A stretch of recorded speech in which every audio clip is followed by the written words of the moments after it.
As Bitcoin is down to $46,000 after being at $52,000 just last week, many Bitcoin mining stocks like Marathon Digital are dipping pretty heavily. MARA is down nearly 20% from its recent highs at $45.20 just a couple weeks ago.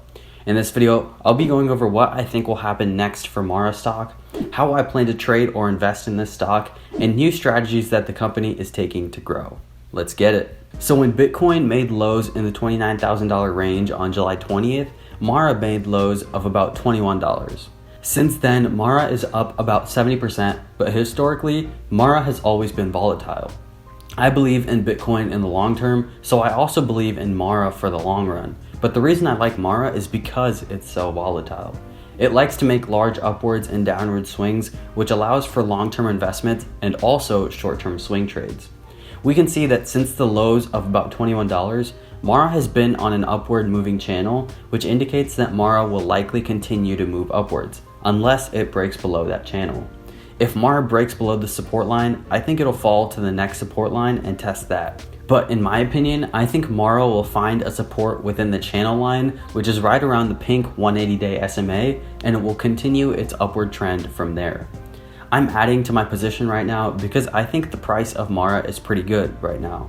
Adding to my position now will increase my average cost per share, but I still think this is a good deal, so I'm not afraid to increase my average cost.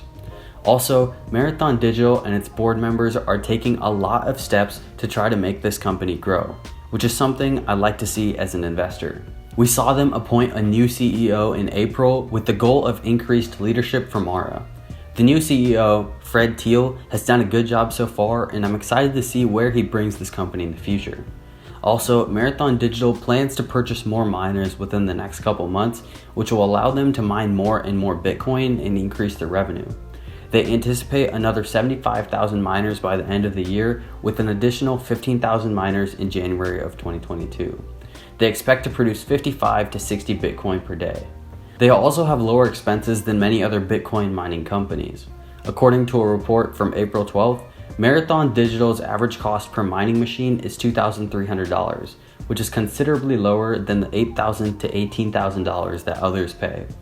Also, there's increased institutional interest from MARA, with BlackRock taking a 6.7% stake of the company in June. That's pretty substantial that one of the largest and most reputable asset managers took such a large stake in the company. This indicates that Wall Street money might be flowing towards MARA in the near future as Bitcoin becomes more widely adopted and accepted.